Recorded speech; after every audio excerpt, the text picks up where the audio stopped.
Selamat siang, sahabat Sono dan juga smart listeners. Senang sekali ya, saya Selamat, Nisha Putri bisa menemani Anda di kesempatan hari ini di tanggal 23 Agustus 2021. Nah, sahabat Sono dan juga smart listeners, selama 1 jam ke depan ya, akan kami hadirkan untuk Anda satu informasi dengan tema e-learning penyuluhan keamanan pangan menjawab tantangan keamanan pangan di era pandemi. Tentunya bersama dengan para narasumber yang sudah terhubung di siang hari ini ya. Namun sebelum kita mulai, sahabat Sound dan juga smart listeners, kami undang Anda gitu ya. Silahkan bisa bergabung dalam perbincangan ini, bisa mengirimkan SMS ataupun WhatsApp di 08175483 200. Sekali lagi nih saya ulangi ya, di 08175483 200. Baik, sahabat Sound dan juga smart listeners, Nesya akan perkenalkan untuk Anda ya, para narasumber yang sudah terhubung di siang hari ini. Yang pertama ada Kepala Bidang SDK Dinas Kesehatan Kabupaten Sleman, ada Dr. Gigi Atikah Nurhesti MKM. Selamat siang, Ibu. Selamat siang, Mbak. Gimana Bu Atika, sehat? Alhamdulillah.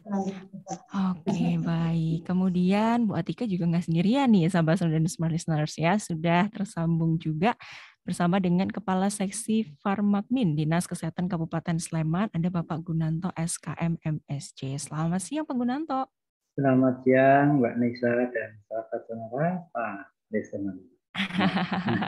Sehat Pak Gunanto? Ya, alhamdulillah sehat-sehat Mbak Nisa. Oke, Semoga baik.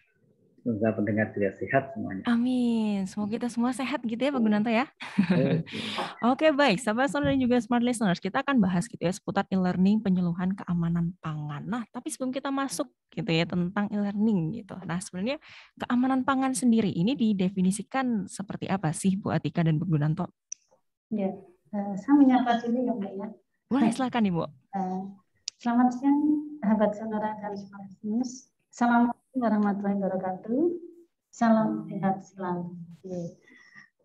Sesuai dengan hari ini pembicaraan kita tentang e-learning penyuluhan keamanan pangan. Keamanan pangan sendiri bisa diidentifikasikan seperti ini, Mbak. Jadi, bagaimana kondisi atau upaya yang diperlukan untuk mencegah pangan dari kemungkinan pencemaran biologi, kimia, atau benda-benda lain yang mengganggu, merugikan, membahayakan kesehatan manusia, dan tidak bertentangan dengan agama atau budaya. Sehingga masyarakat bisa dengan aman untuk mengkonsumsi. Seperti itu, Mbak.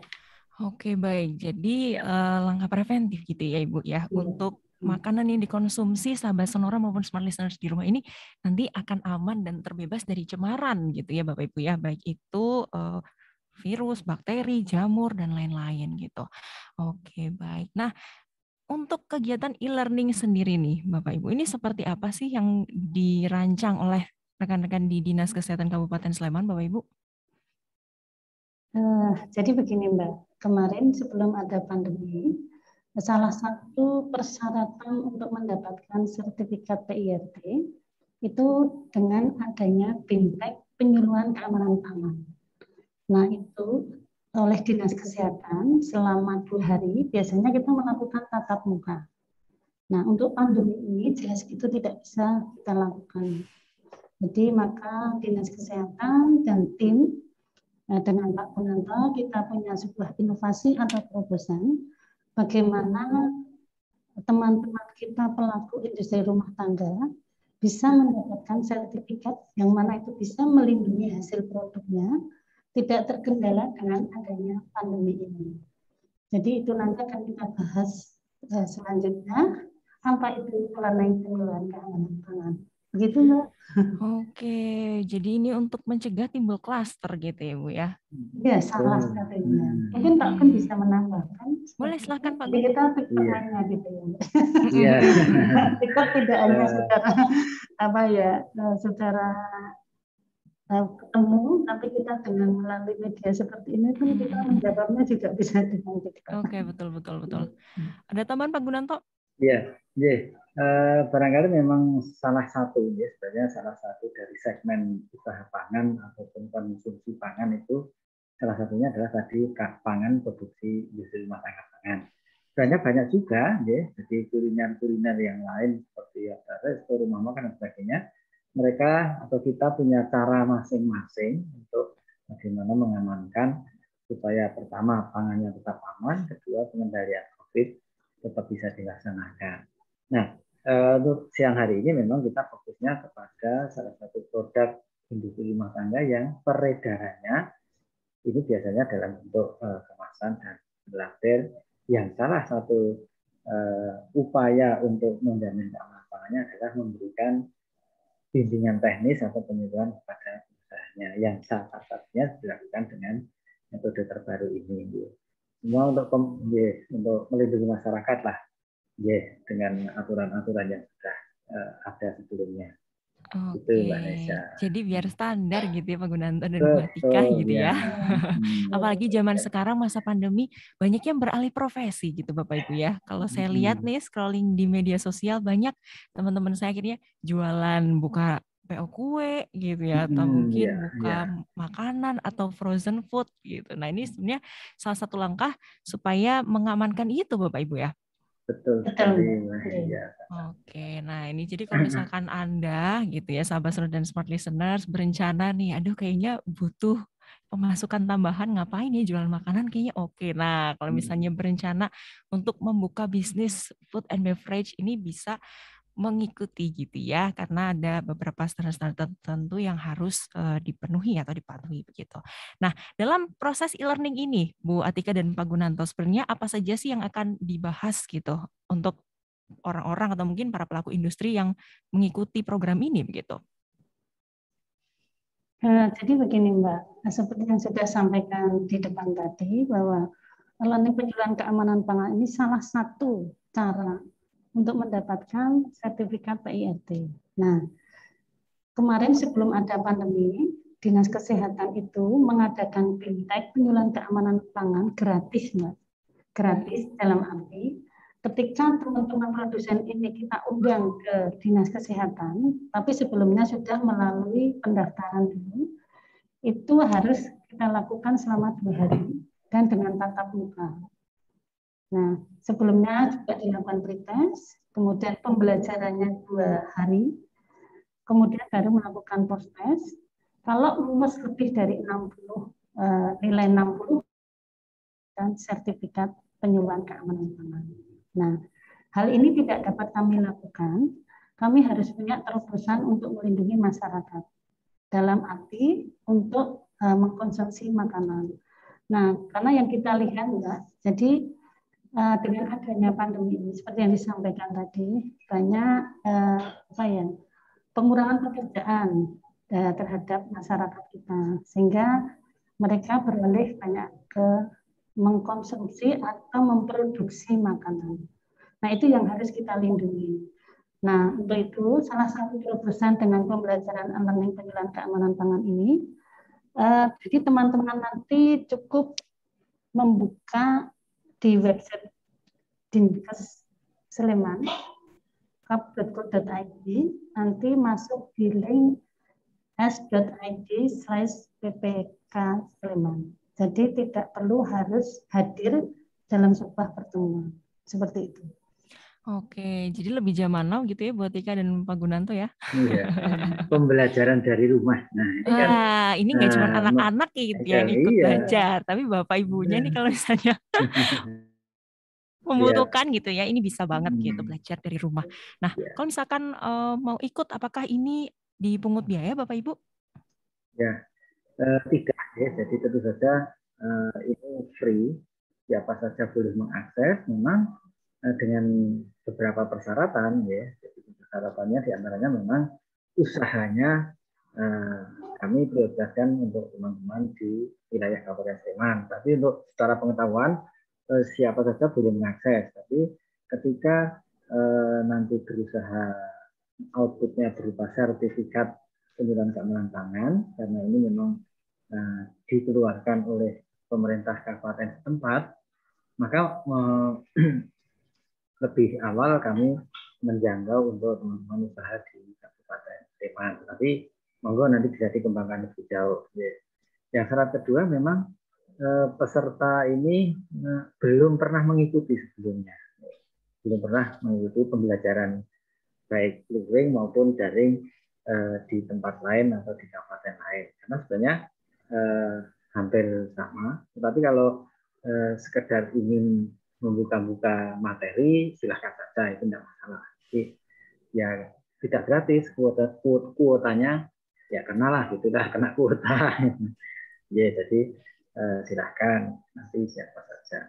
Memang beberapa materi sudah standar, artinya beberapa tempat lain yang mengadakan pun saya kira materi-materi ini sudah nasional, ya semua bisa mengakses hal yang sama untuk beberapa materinya.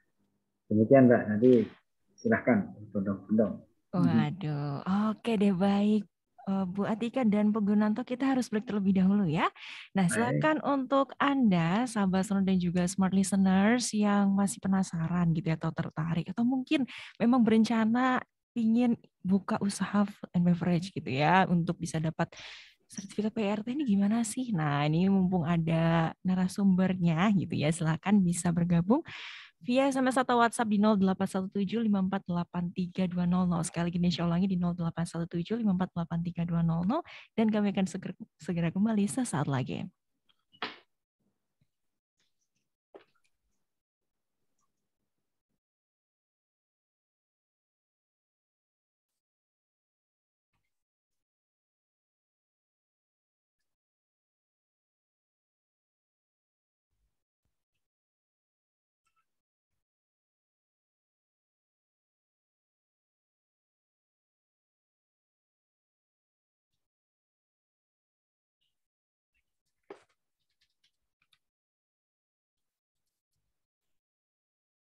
Kayak gini, Bang.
Baik, Pak Gunanto dan Bu Atika. Nanti di segmen kedua kita mau mengarahkan kemana, Bapak Ibu?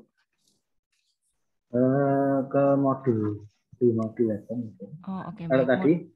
tadi kan sudah disampaikan linknya ya, linknya. Nah, terus Oh, kemudian ini modulnya nanti isinya modul apa aja dua. gitu, Bapak ya? Oke, baik-baik. Siap. Modulnya memang jenengan ya? Apa? Apa?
kumpul modul ini satu versi.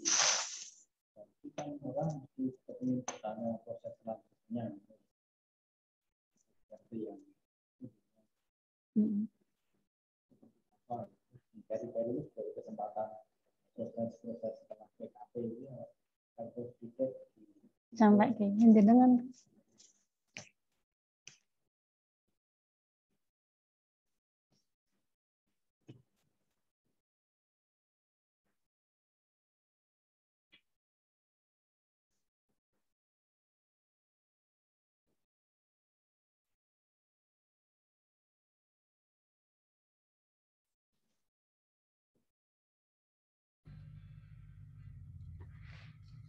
Baik, Bu Atika, Pak Gunanto, kita mulai ya.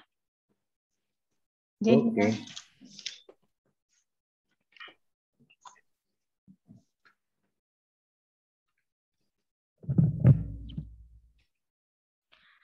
Baik, sahabat Sonor dan juga smart listeners, masih bersama Nisha dan juga para narasumber di siang hari ini ya. Yang pertama ada Kepala Bidang SDK Dinas Kesehatan Kabupaten Sleman, ada Dr. Gigi Atika Nurhesti MKM.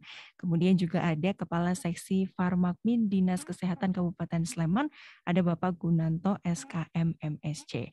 Baik, sahabat Sonor dan juga smart listeners, tadi sudah kita bahas sedikit sebenarnya keamanan pangan yang dimaksudkan itu apa sih. Kemudian ternyata ada loh program atau kegiatan e-learning penyuluhan keamanan pangan. Nah, Bu Atika dan Pak Gunanto ini pasti sahabat Sonor dan juga smart listener sudah penasaran gitu ya. Sebenarnya akan dibahas atau modulnya kalau misalnya kita ikut e-learning ini tuh apa saja sih? Nah, monggo Bapak Gunawan dan Pak Gunanto dan Bu Atika bisa disampaikan. Yes, terima kasih ya. Selamat siang kembali. Jadi ada suatu inovasi yang dilakukan oleh Dinas Kesehatan Kabupaten Sleman, itu tentang e-learning, pembelajaran digital menuju Sleman Pangan Aman. Nah, ini sebuah inovasi di masa pandemi ini. Jadi teman-teman produsen industri rumah tangga bisa melakukan pembelajaran secara mandiri. Jadi di sini bisa dikatakan bahwa inovasi percepatan penyuluhan keamanan pangan melalui e-learning pembelajaran digital menuju Sleman Pangan Aman. Nanti teman-teman tinggal mencari alamat di website kami s.id/pkp Sleman, huruf kecil semua. Nah, itu nanti langsung bisa masuk. Jadi nanti di situ teman-teman tinggal melakukan pendaftaran, klik langsung di situ. Dengan persyaratan yang sebelumnya, seperti sebelum ada pandemi atau masa pandemi ini, persyaratan yang harus dipersiapkan adalah KTP. Nah, KTP ini karena ini di wilayah Sleman, seperti yang disampaikan Pak Gun tadi, kita membatasi dulu di wilayah Sleman, ya, KTP-nya Sleman. Kemudian foto ke 4x6 dengan latar belakang merah dan data produk pangan. Nah, kemudian setelah melakukan tahapan demi tahapan yang ada di website kami, maka nanti setelah melakukan pendaftaran, secara otomatis bisa melakukan pretest. Itu untuk mengukur kemampuan diri sejauh mana ilmu atau pemahaman tentang keamanan pangan. Jadi nanti otomatis. Nah, seperti yang sudah saya sampaikan tadi, kalau belum pandemi kita melakukan dengan tatap muka, pretest dengan manual, dengan kertas kita saling silang itu. Nah, di sini secara digital kita bisa langsung masuk melakukan pretest.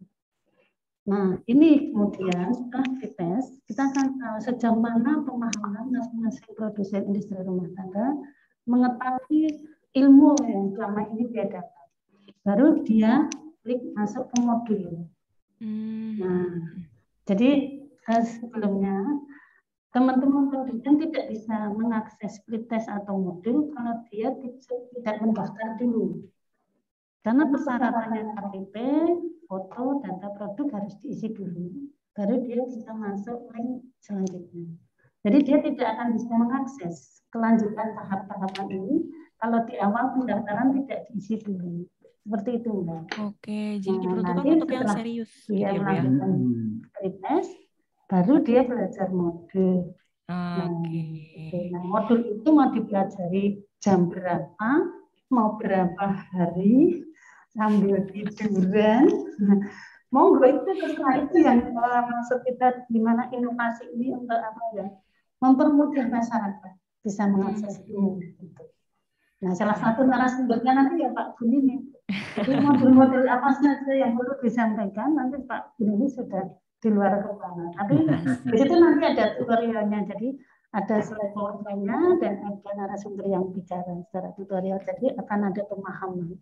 Mau dipahami sampai berhari-hari boleh, mau dilihat secara kelompok tapi dengan menerapkan protokol kesehatan boleh, ya, jadi akan dipahami sendiri malam hari boleh. Nah, seperti itu. Ya, nanti modul-modulnya bisa disampaikan Pak Gun. Monggo Pak. Iya. Boleh Pak, silakan. Ini ya, kalau pengen tahu isinya apa gitu ya. Iya, sebetulnya yang kepo, aduh apa sih isinya gitu kan Pak. Nah, ini bisa disampaikan nih. Oke, jadi ada secara konkret ada 6 modul. Yang pertama memang kita mengenalkan dengan regulasi atau aturan ya. Jadi oke lah, setiap orang itu punya kesempatan berusaha, melakukan usaha, membuat sesuatu, silakan.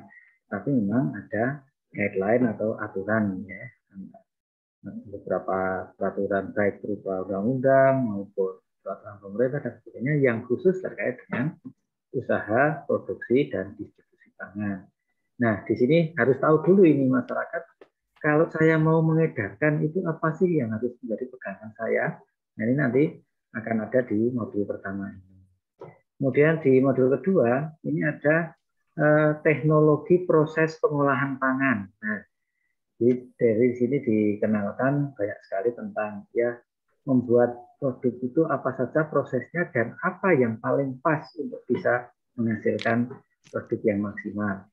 Katakanlah cukup digoreng saja kah, atau goreng plus ditambah beberapa aroma, nah seperti itu. Atau mungkin perlu pemanggangan, pengeringan dan sebagainya.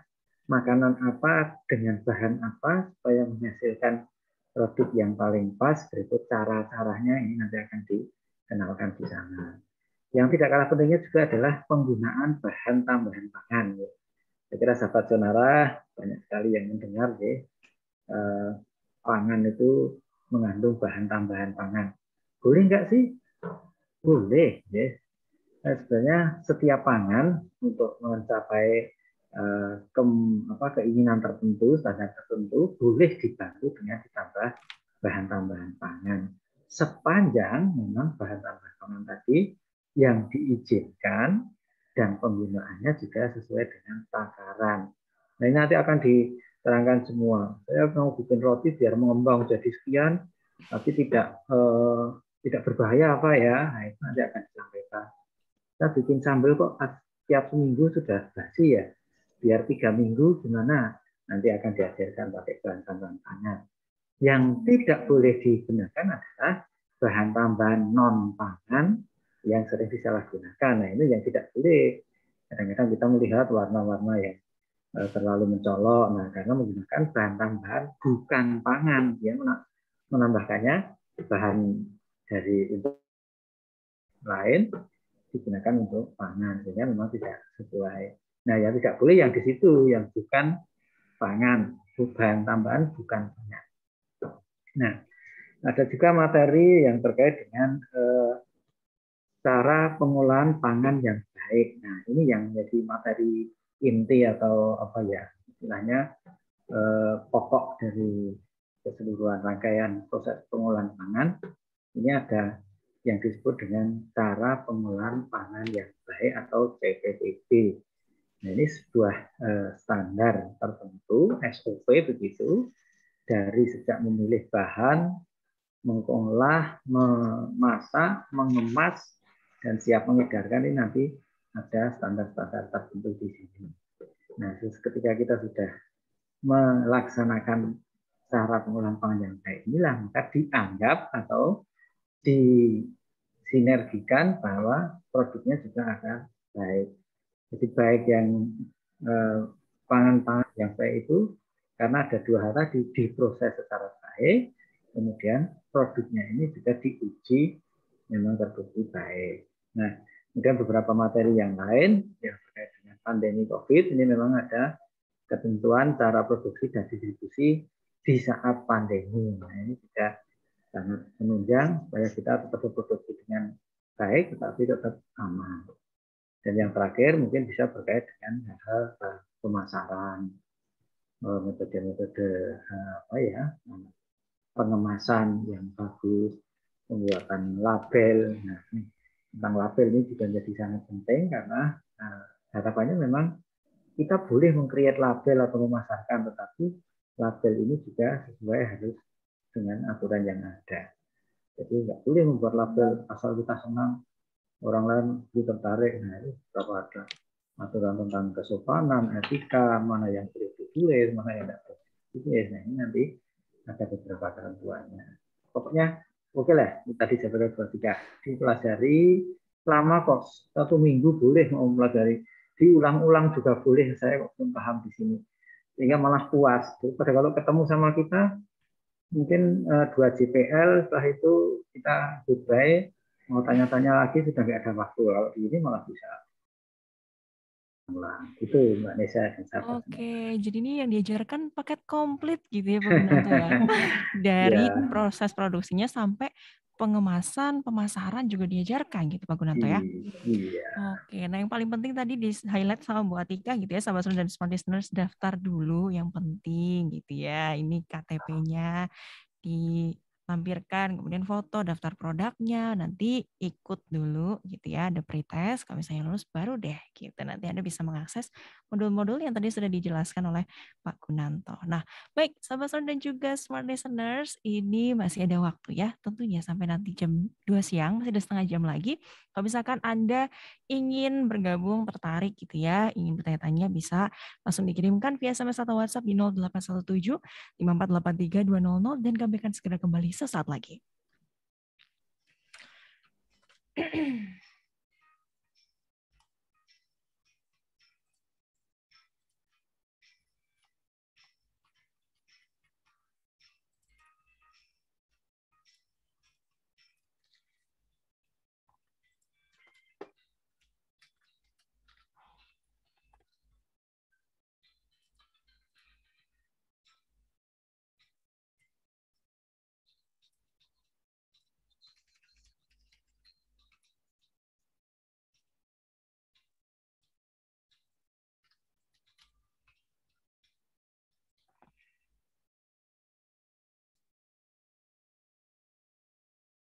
Oke, baik buat Tika dan Pak Gunanto, ini sudah ada beberapa pertanyaan dari sahabat Sonora, Bapak Ibu.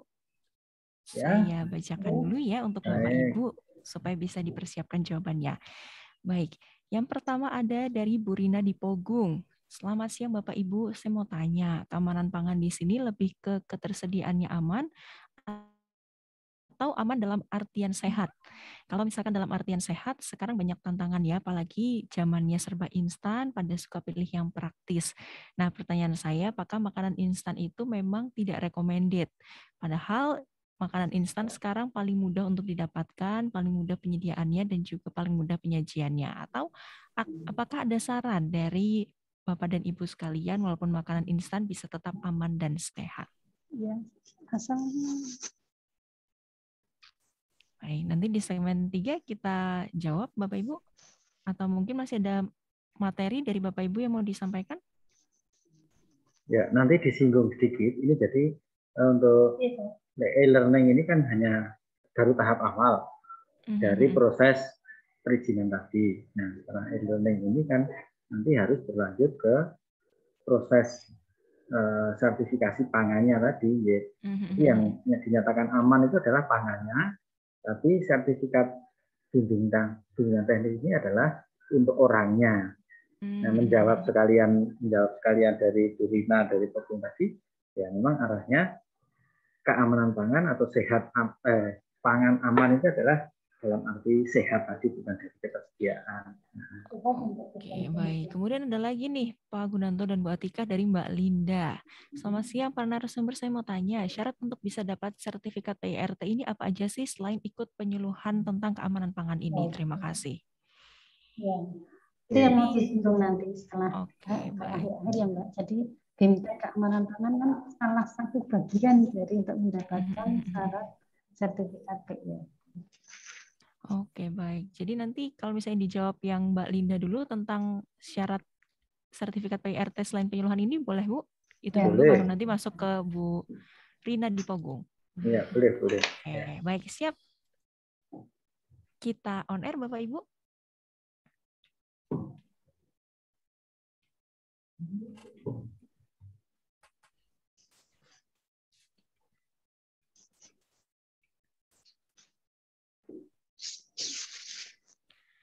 Baik, sahabat listener dan juga smart listener, masih gitu ya bersama Nisha di siang hari ini. Dan juga para narasumber, yang pertama ada Kepala Bidang SDK Dinas Kesehatan Kabupaten Sleman, ada Dr. Gigi Atikah Nurhesti MKM. Kemudian juga ada Kepala Seksi Farmakbin Dinas Kesehatan Kabupaten Sleman, ada Bapak Gunanto SKM MSC. Tentunya masih ngobrolin atau masih ngebahas seputar e-learning, penyuluhan keamanan pangan, menjawab tantangan keamanan pangan di era pandemi. Baik, Bu Atika dan juga Pak Gunanto, ini sudah ada beberapa pertanyaan yang masuk dari sahabat dan juga smart listeners ya. Yang pertama ada dari Mbak Linda. Selamat siang para narasumber, saya mau tanya nih. Sebenarnya syarat untuk bisa dapat sertifikat PIRT itu apa aja sih selain ikut penyuluhan tentang keamanan pangan ini? Terima kasih. Monggo Bu Atika dan Pak Gunanto. Oke, terima kasih. Begini Mbak, saya mau melanjutkan tadi yang disampaikan Pak Gun tentang modul itu belum berakhir ketika teman-teman belum melakukan proses Mbak. Jadi ketika melakukan pendaftaran, kemudian tes, belajar modul secara mandiri, baru melakukan proses. Kalau nanti nilainya 60, targetnya itu baru dikatakan lulus untuk mendapatkan sertifikat penyuluhan keamanan pangan. Nah, ini salah satu bagian dari syarat untuk mendapatkan sertifikat PIRT. Nah, secara proses Mbak, nanti secara garis merah diberikan oleh Pak Gun. Setelah teman-teman itu mendapatkan sertifikat PIRT, sertifikat penyuluhan keamanan pangan, dan itu diambil di dinas kesehatan. Jadi setelah 10 hari melakukan proses dan dinyatakan lulus, kemudian bisa diambil ke dinas kesehatan sebagai salah satu syarat untuk mendapatkan sertifikat PIRT. Nah, setelah mendapatkan ini, kemudian teman-teman produsen akan mengajukan persyaratan yang lain. Salah satunya nanti adalah kunjungan. Jadi nanti teman-teman dinas ini akan berkunjung ke tempat Bapak Ibu, di mana olah pangan itu dilakukan. Apakah memenuhi persyaratan atau tidak, seperti yang ada di panduan kami. Nah, begitu itu nanti setelah dikunjungi dan diperiksa oleh teman-teman, setelah hasilnya nanti akan dibawa kami untuk dicek, baru nanti akan bertahap. Jadi ada langkah-langkah yang dilakukan. Jadi kalau kami hari ini berbicara tentang penyuluhan keamanan pangan, itu bagian dari kegiatan untuk mendapatkan syarat sertifikat PIRT. Seperti itu. Untuk proses kunjungannya seperti apa, kemudian nanti bisa mendapatkan sertifikat PIRT, Pak Gun bisa menambah di sini. Oke, baik. Jadi habis belajar ujian gitu ya Bu ya? Iya, ujian. Jadi ada proses. Jadi setelah belajar modul sendiri itu, kita tes. Tadi di awal saya menyampaikan, ada pretest. Jadi sebelum buka modul itu ada pretest. Menguji kemampuan dirinya sendiri tentang pemahaman atau ilmu tentang keamanan pangan itu seperti apa. Kita ini. Nah, di akhir ada ujiannya. Makanya tadi Pak Gun menyampaikan mau disetel berapa hari, mau sambil tiduran, sambil apapun bisa, asal nanti paham dan bisa mengimplementasikan ilmu tersebut pada hasil pengawasan. Oke, jadi ini dibuka dan ditutup dengan ujian gitu ya Bu ya? Oke, baik. Pak Gunanto ada tambahan? Ya, jadi persyaratan lebih lanjut, tadi sudah mengantongi sertifikat, ya, ini kan adalah kualifikasi atau kompetensi bagi pengelolanya atau pemiliknya. Sekarang sebenarnya yang bersertifikat PIRT itu adalah produknya. Nah, syaratnya apa? Syaratnya yang jelas produknya harus sudah ada, ya. Jadi jangan sampai saya daftarkan PIRT tapi masih rencana mau memproduksi A atau B, nggak bisa. Jadi harus lahir dulu produk ini. Lahir sudah ada, sudah stabil, dan yang penting sudah ditentukan masa kadaluarsanya. Jangan sampai belum pernah diuji coba sendiri, sudah didaftarkan. Nah, itu Kemudian juga masih pada produknya, kami juga mempersyaratkan dilakukan pengujian terhadap ada tidaknya cemaran pada pangan tersebut. Ya. Jadi kami rekomendasikan untuk melakukan uji lab di beberapa lab yang sudah ada di Jogja lah banyak, mau kemana saja bisa gitu. Nah kalau memang produk tersebut terbukti sudah bebas dari cemaran-cemaran yang tadi disebutkan, nah itu baru dinyatakan aman. Sehingga tadi yang pertama produknya ada, kemudian dites, baru silahkan didaftarkan ke kami. Nah nanti kami juga sudah katanya Dr. Atika, nanti kita juga akan kunjungan ke lapangan. Kenapa? Karena memang untuk jaminan keamanan tadi ada dua tadi, ya terhadap proses dan terhadap produk. Produknya sudah diperiksa, prosesnya kita bisa lihat di lapangan. Sehingga kunjungan lapangan menjadi salah satu bagian juga yang menentukan tadi pemenuhan persyaratan tadi. Itu. Oke, jadi yang penting produknya ada dulu gitu ya buat Dega dan Pak Gunanto ya. Iya Jangan dong. nanti halusinasi gitu ya sama listeners ya. Aduh nih masih di awang-awang produknya belum ada sih Pak. Saya mau daftar dulu. Jadi jangan gitu ya. Jadi nanti kan ada proses juga kunjungan dari rekan-rekan Dinas Kesehatan Kabupaten Sleman untuk melihat nih gimana sahabat dan smart listeners memproduksi bahan-bahan ataupun juga produk-produk yang akan dipasarkan gitu. Betul sekali. Oke, jadi begitu ya Bu Linda. Terima kasih sudah bergabung dan semoga bisa menjawab. Baik, kemudian ada lagi nih Bu Atika dan Pak Gunanto. Ada dari Bu Rina di Pogung. Selamat siang Bapak Ibu, saya mau tanya. Nah, keamanan pangan di sini ini lebih ke ketersediaannya aman atau aman dalam artian sehat. Nah, kalau dalam artian itu sehat, sekarang kan banyak tantangan ya, apalagi zamannya serba instan, jadi orang-orang cenderung pilih yang praktis. Nah, pertanyaan saya, apakah makanan instan itu memang tidak recommended? Padahal makanan instan ini kan mudah didapat, mudah penyediaan dan juga mudah penyajiannya. Atau apakah ada saran nih dari Bapak dan Ibu walaupun instan tapi tetap aman dan sehat? Terima kasih. Ah, ini Ya. pecinta instan kayaknya. Iya, baik. Terima kasih Mbak Rina dari Pogung. Ya, ini bagus sekali menjawab kegelisahan sekarang itu apa-apa serba instan begitu ya. Duit aja instan cepat habis gitu ya. Ya, memang arah dari keamanan pangan di sini keamanan dalam arti tadi sehat dan aman dari pencemaran ya. Jadi kalau dalam hal ketersediaan, saya kira negara kita sudah diragukan lagi ya. Bahkan keterjangkauan juga sudah nggak masalah. Artinya kita sehari mau makan 2 kali, 3 kali, 10 kali bahkan duitnya juga ada gitu. Sekarang kan tinggal milih aman dalam arti tadi sehat. Betul, beberapa makanan memang ada yang kategori instan ya. Dan itu memang ada dibagi dua, pangan segar dengan pangan olahan.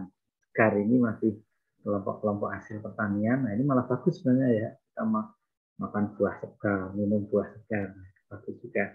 Nah tapi juga tidak kalah bagusnya juga pangan olahan. Nah, ini memang ada yang istilah instan dan tidak.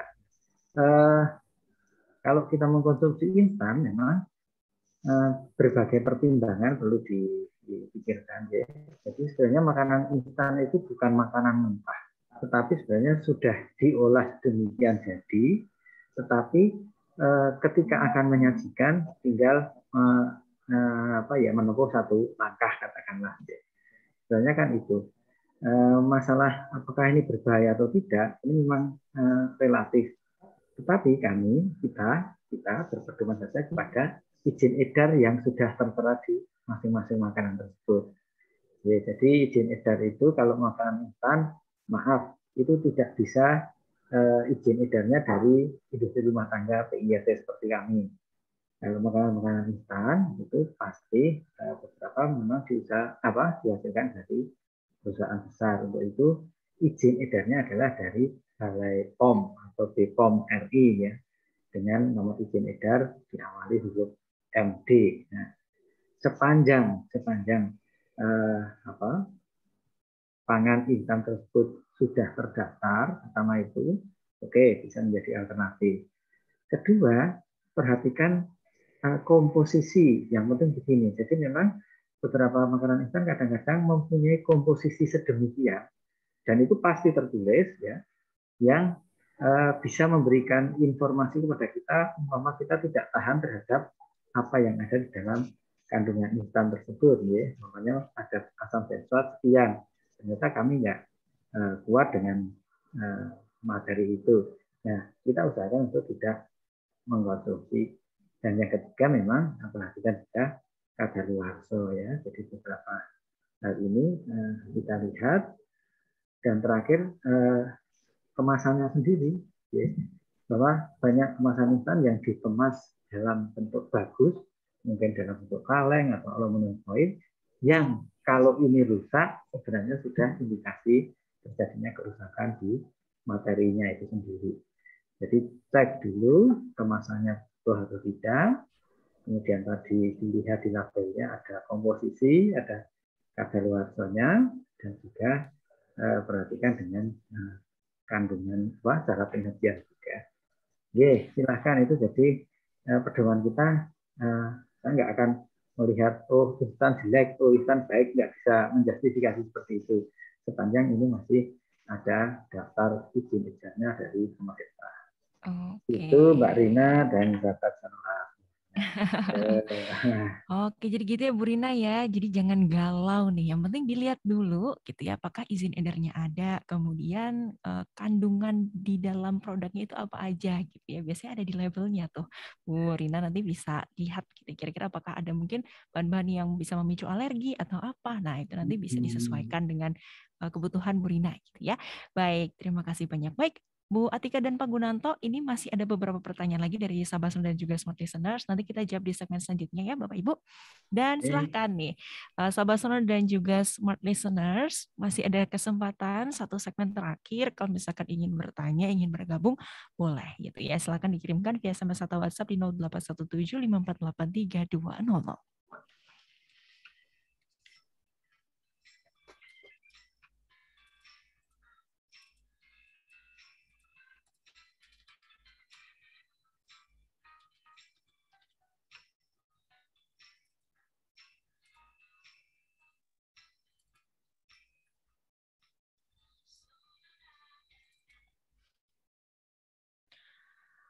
Oke, baik Bu Atika dan Pak Gunanto. Ini ada pertanyaan lagi. Ini ada dari Ibu Listia di Jalan Kaliurang.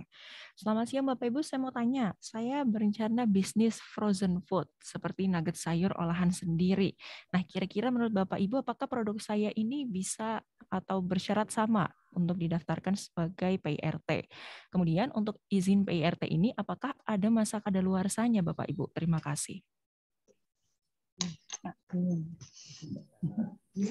Oke, kemudian ada lagi dari Pak Yuda di Berbah nih, Bu Atika dan Pak Gunanto. Apakah keamanan pangan ini disosialisasikan juga ke sekolah-sekolah? Karena menurut saya ini cukup menarik untuk diketahui para generasi muda maupun anak-anak. Oke, baik. Nanti kita jawab ya, Bu Atika dan Pak Gunanto ya. Siap. Bisa anak sekolah ini kan kita punya kerjasama dengan pihak juga, kemudian makanan jajanan anak sekolah, itu dua tapi malah dengan lamperasi manjanya enggak. Itu kita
Baik, Bu Atika, Pak Gunanto, kita mulai segmen terakhir ya.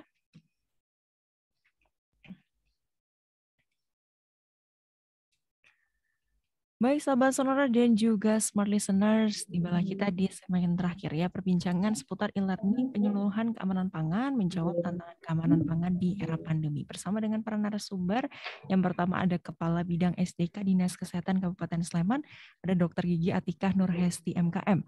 Kemudian juga ada Kepala Seksi Farmapmin Dinas Kesehatan Kabupaten Sleman, ada Bapak Gunanto SKM MSC. Baik, Bu Atika dan Pak Gunanto, ini sudah ada beberapa pertanyaan lagi dari sahabat dan juga smart listeners begitu ya.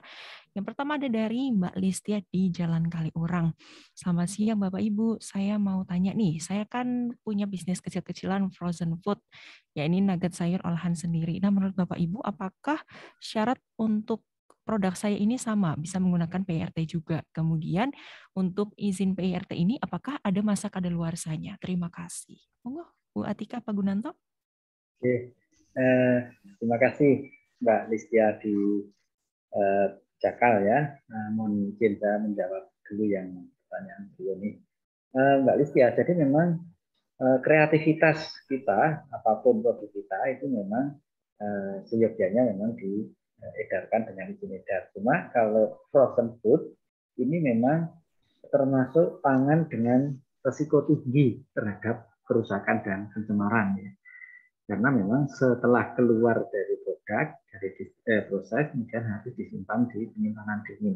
Nah, ini izin edarnya ini memang tidak bisa melalui PIRT dari Dinas Kesehatan, tetapi harus ke Balai Besar POM atau Pengawas Obat dan Makanan. Ya, istilahnya itu.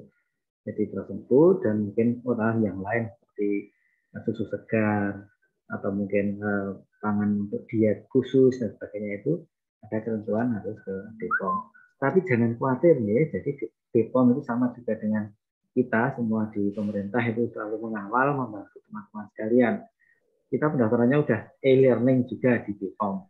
Dan pada kesempatan pandemi ini justru ada beberapa kemudahan, apalagi UMKM gitu, atau mungkin perorangan yang memang punya produk khusus dengan karakteristik seperti tadi untuk bisa dibantu atau dipermudah bagaimana cara penerbitan izin edarnya. Silakan saja mungkin bisa mengakses ke pom.go.id, pom.go.id. Nah, itu nanti akan banyak informasi bagaimana kita melakukan pendaftaran lewat e-registrasi. Baik juga untuk PIRT memang tadi tanyakan berapa masa berlakunya. Ya, berlakunya 5 tahun ini tulis ya, Pak General. Ya, 5 tahun, tetapi dalam perkembangan 5 tahun ini tetap akan ada semacam pemeriksaan rutin, ya, baik itu sidak atau mungkin rutin tahunan begitu. Sehingga hati-hati memang dalam perjalanan waktu tidak boleh setelah punya izin edar lalu santai seenaknya. Kita akan datang, nanti juga inspeksi. Nah kalau momennya kedapatan menyimpang, ya nanti kita berikan pembinaan. Itu dulu. Jadi nggak sampai kemudian harus ditutup dan sebagainya. Nantilah ini baru bangkit aja belum mau ditutup. Lalu melakukan pendampingan. Oke. Itu Mbak Listia. Baik, jadi untuk yang beresiko tinggi gitu ya Pak Gunanto Iya, ya, ini masuknya ke BPOM gitu ya Bu Listia ya. Nah sebenarnya makanan apa aja sih Pak Gunanto dan Bu Atikah ini yang masuk ke PIRT? Iya, memang dari skala usahanya dulu, untuk PIRT itu memang masih menjadi satu dengan tempat produksinya menjadi satu dengan dapur rumah tangga biasanya jadi satu. Jadi belum terpisah pabrikan tersendiri begitu. Itu dari skala usahanya. Terus kemudian jenis pangan-pangannya memang pangan yang kami menyebut sederhana sebenarnya. Jadi awet, diolah dengan teknologi manual sampai dengan semi otomatis paling besar sebetulnya. Kemudian memang bukan produk-produk yang harus ada perlakuan khusus termasuk tadi simpanan dingin. Dan juga produk berisiko tinggi yang lain, contohnya produk susu dan olahannya. Dan juga produk-produk minuman langsung minum yang disetarakan dengan air minum dan kemasan. Pokoknya kita bikin kreativitas apa ya, mungkin sirup, aneh sirup boleh, tapi kalau cair jadi seperti minuman langsung minum, maaf nih kami menyebut seperti teh apa gitulah. Nah itu kan minuman langsung minum. Nah itu dia termasuk perlu risiko tinggi yang disetarakan dengan air minum dalam kemasan, yaitu ya ke BPOM juga. Dan yang terakhir ini yang sering sekali kita agak terlewatkan, yaitu produk pangan yang maaf nyerempet-nyerempet mencantumkan khasiat. Nah ini yang nggak boleh. Kita punya produk apa, serbu apa umpamanya, atau herbal apa dengan tujuan menyehatkan, mengobati, memperlancar dan sebagainya. Nah ini sebenarnya bukan pangan dalam tanda petik, ya sebenarnya ini adalah obat kategori obat tradisional. Nah ini juga tidak bisa didaftarkan di PIRT, harus ke BPOM. Kecuali merelakan tidak mencantumkan khasiat. Jadi ya pangan itu ya memang hanya sekedar dimakan untuk kebutuhan protein, karbohidrat dan sebagainya, tidak ada indikasi menyembuhkan, mengurangi, memperlancar, memperpanjang dan sebagainya. Gitu, Mbak. Baik, siap. Ini pertanyaan terakhir nih, Bu Atika dan Pak Gunanto ya, dari Pak Yuda di Berbah. Saya mau tanya, apakah keamanan pangan ini sudah disosialisasikan ke sekolah-sekolah? Karena menurut saya ini cukup menarik untuk diketahui generasi muda maupun juga anak-anak. Nah, gimana nih Bu Atika dan Pak Gunanto? Apakah sudah disosialisasikan ke sekolah-sekolah? Sudah. Dan bahkan kita sering, Mbak. Jadi di Dinas Kesehatan ini istilahnya kita punya jejaring SKPD yang lain. Jadi kita juga melakukan kerjasama dengan Dinas Pendidikan, yaitu bagian program kejanan anak sekolah. Kemudian kita juga melakukan kerjasama dengan Dinas DP3 AP2KB, ini panjang sekali dinasnya, Dinas Pemberdayaan Perempuan, Perlindungan Anak, Pengendalian Penduduk, dan Keluarga Berencana. Jadi ada 2 dinas terkait yang kita kerjasama. Sebenarnya banyak, jejaring kita SKPD yang lain itu banyak, Mbak. Tapi untuk jajanan anak sekolah kita menggandeng ini. Jadi kami sering sosialisasi, bahkan kita sampai dengan lomba ya, istilahnya lomba usaha kesehatan sekolah, itu termasuk di dalamnya adalah kantin-kantin sekolah, seperti itu. Oke, jadi jangan Karena khawatir Pak Yuda ya. tadi ya, PIRT ini hasil produknya kebanyakan juga masuk sasarannya di kantin-kantin anak sekolah. Oke, jadi sudah dilakukan gitu ya Bu Atika dan Pak Gunanto gitu. Jadi ini para orang tua tenang aja gitu ya, itu sudah dilakukan. Oke, baik. Terakhir nih Bu Atika dan Pak Gunanto, mungkin bisa disampaikan closing statement-nya untuk perbincangan kita selama hampir 1 jam ini. Mungkin juga bisa disisipkan pesan-pesan untuk sahabat sonor dan smart listeners juga. Silahkan Bapak Ibu. Ya, silahkan Bu Atika, kita memberikan ya teman-teman sahabat sonora.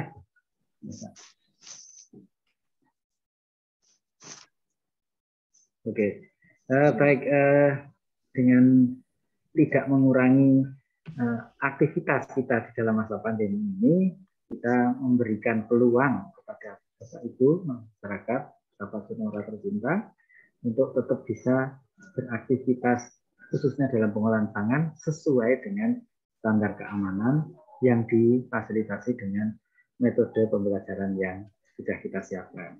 Jadi semoga ini akan membantu dan juga bermanfaat untuk kita bangkit sehingga kondisi apapun kita juga bisa beraktivitas dan tetap produktif.